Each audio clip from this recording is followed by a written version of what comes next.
let's start by letting you introduce yourself and what you do here in Adair County. Well, I'm Mike Watson, and I'm a native of Adair County and lived here all my life.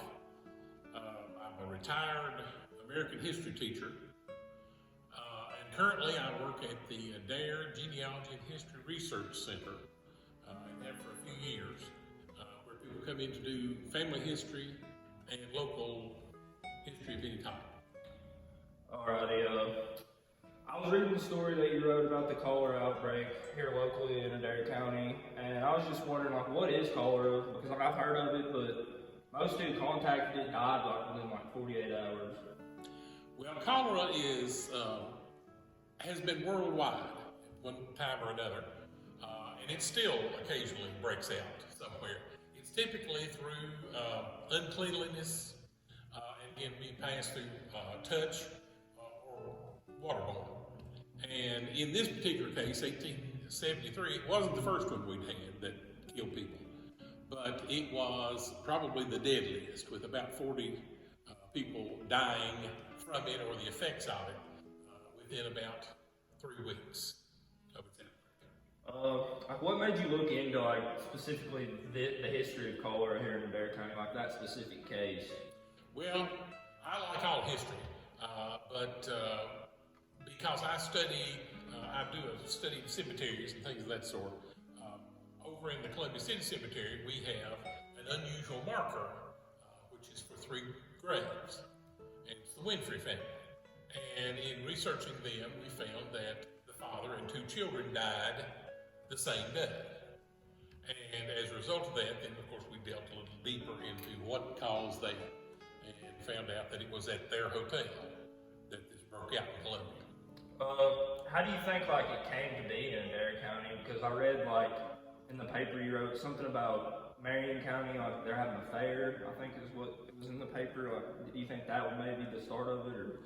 Well, there had been cholera back east that moved into Kentucky in August of 1873. And the Marion County Fair was going on at the end of August. And the principal cause was, at the fairgrounds, there was only one source of water. It was a well, and it was kind of low-lying, and they had a downpour one afternoon, and of course everybody used outdoor toilets. Well, it overflowed those, and some of it went into the wells, and then next day they still were drawing water out of those wells to give to people at the fair. Of course, they used it for various things. Well, that's where it broke out in this region, and as a result of that, at least one individual who had been working at the fair there came to Columbia, and he worked at the hotel. And that's how it came to Columbia.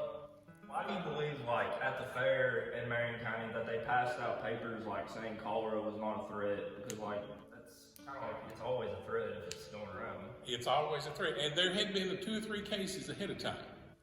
But they circulated pamphlets saying, oh, we're safe, there's no danger of cholera here. Because the fair was a big money maker for lots of people, and people would come into the county fair from everywhere around, 50 miles away maybe.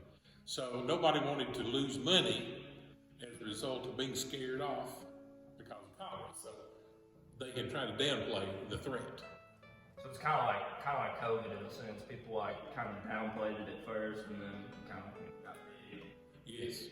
Do you believe that if they had not done that day, like cholera, do you think it still would have came to Adair County, or would it have been a little bit less impactful if it did? It might not have made it here, or at least not as in the same way that it did, if the fair hadn't taken place. Of course, that was where our railroad was, and so we hauled back and forth to Lebanon. But the fact that more people probably came into Columbia from Lebanon than we know about. We just trace it to this one young man. Did you happen to know like who the worker was who returned from the fairground that started the outbreak, or maybe like what he did at the hotel? We never knew his name, and he was a young African-American fella in his teens, we think, probably 14 or 15 years old. And he had been working, doing something at the fair. That was the tradition. And he had hitchhiked back home, of course that wasn't unusual. got a ride back to Columbia, and he worked in the stables here at the Winfrey Hotel, which was across the alley from the hotel. And of course, really, the big problem was everybody, men, used the privy, the outdoor toilet behind the hotel. It was the most convenient. And of course, he did too. And so we think that's how it started.